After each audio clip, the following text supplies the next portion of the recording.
توشہ case کا فیصلہ معطل کرنے کے لیے بانی پی ٹی آئی کی اپیل پر سپریم کورٹ نے اعتراض عائد کر دیا ہے۔ بانی پی ٹی آئی کی اپیل اعتراضات عائد کرتے ہوئے واپس کر دی گئی ہے۔ نمائندہ جیو نیوز مریم نواز نے ہمیں جوائن کیا ہے۔ مریم بتائیے کیا اعتراض لگایا گیا ہے؟ جی، سپریم کورٹ نے بانی پی ٹی آئی کی جو توشہ خانہ کیس میں سزا معطلی کی درخواست تھی وہ اعتراضات لگا کے واپس کر دی ہے، اور اس سے پہلے 800 بھی یہ درخواست دائر کی گئی تھی جس میں کہا گیا تھا کہ اسلام آباد ہائی کورٹ کا توشہ خانہ کیس میں جو سزا معطلی کا فیصلہ ہے وہ اس میں ترمیم کرنے سے متعلق جو درخواست تھی وہ معطل کرنے کا فیصلہ کالعدم قرار دیا جائے اور بانی پی ٹی آئی کی سزا ختم قرار دی جائے۔ یہ جو درخواست تھی اس کے ساتھ دستاویزات مکمل نہیں تھی، جس کی بنا پر سپریم کورٹ کے رجسٹرار آفس نے یہ درخواست اعتراضات عائد کر کے واپس کی ہے اور یہ کہا ہے کہ 6 جنوری تک دوبارہ دستاویزات شامل کر کے درخواست جمع کرائی جا سکتی ہے۔ جی، درخواست کے ساتھ دستاویزات اٹیچ نہیں تھی اور یہ کہا گیا ہے کہ 6 جنوری تک یہ درخواست دائر کی جا سکتی ہے، تمام دستاویزات اس کے ساتھ اٹیچ کر کے۔ بہت شکریہ مریم نواز، آپ نے ڈیٹیلز دی۔ اسلام آباد ہائی کورٹ نے آڈیو لیکس کیس میں پی بی اے اور اے پی این ایس کو نوٹس کیا ہے اور پاکستان براڈ کاسٹرز ایسوسی ایشن اور آل پاکستان نیوز پیپر سوسائٹی سے جواب طلب کیا ہے۔ عدالت نے پوچھا کہ کیا پاکستان کا آئین اور قانون پرائیویٹ گفتگو کی غیر قانونی ریکارڈنگ، نشر یا شائع کرنے کی اجازت دیتا ہے؟ اگر اس بات کی اجازت نہیں تو اس پابندی پر عمل درآمد کے لیے کیا فریم ورک ہے؟ اسلام آباد ہائی کورٹ نے سینئر صحافی مظہر عباس اور جاوید جبار کو عدالتی معاون مقرر کر دیا ہے۔ تحریری حکم نامے میں کہا گیا ہے کہ پی ایف یو جے بھی نمائندہ مقرر کرے جو اس نقطے پر عدالت کی معاونت کرے۔ بتائیں، آزادی صحافت، آزادی اظہار رائے اور کسی فرد کے حقوق میں توازن کیسے رکھا جا سکتا ہے؟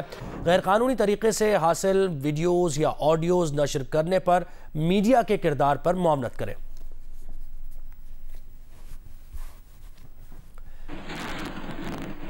پاکستان تحریک انصاف نے الیکشن کمیشن کے فیصلے کے خلاف پشاور ہائی کورٹ سے رجوع کرنے کا فیصلہ مؤخر کر دیا ہے۔ پی ٹی آئی ذرائع کا کہنا ہے کہ انہیں الیکشن کمیشن سے ابھی تک فیصلے کی مصدقہ کاپی نہیں ملی ہے۔ پارٹی کو خدشہ ہے کہ مصدقہ کاپی نہ ہونے کی صورت میں درخواست مسترد ہو سکتی ہے۔ کیس کب اور کہاں دائر کرنا ہے، اس معاملے پر ایڈوکیٹ حامد خان، بیرسٹر علی ظفر اور بیرسٹر گوہر خان میں مشاورت جاری ہے۔ پارٹی رہنماؤں کی جانب سے معاملے پر بانی پی ٹی آئی سے بھی مشاورت کا امکان ہے۔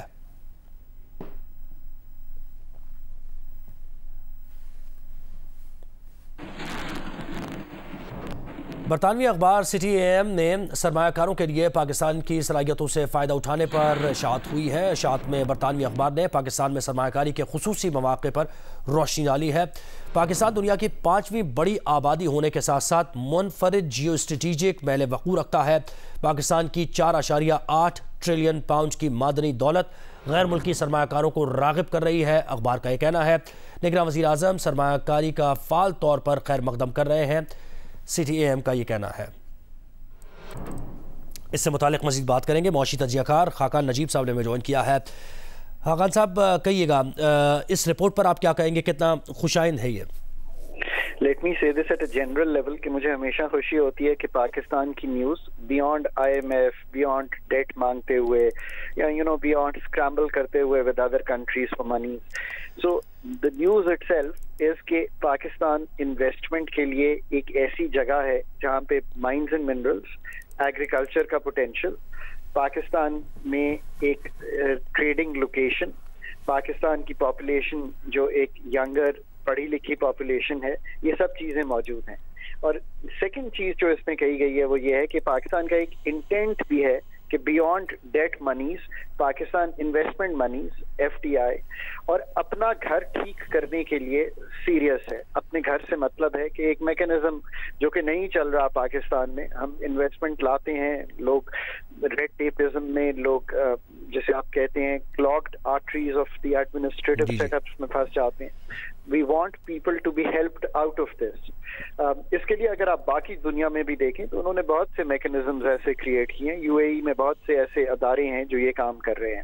ایس آئی ایف سی شاید ایک ایسا انسٹیٹیوشنل میکنزم ہے جو یہ کام کر سکتا ہے یا کرنے کی کوشش کر رہا ہے۔ اب ہم نے پاکستان میں ایک ریکوڈک میں انویسٹمنٹ کرائی، اب ہم کوشش کر رہے ہیں کہ ریکوڈک کے اور جو ہمارے اونڈ شیئرز ہیں اس میں سعودی عربیہ کا انٹرسٹ ہے، کچھ ابھی ہم نے private sector to private sector deals ہوتے دیکھی ہیں۔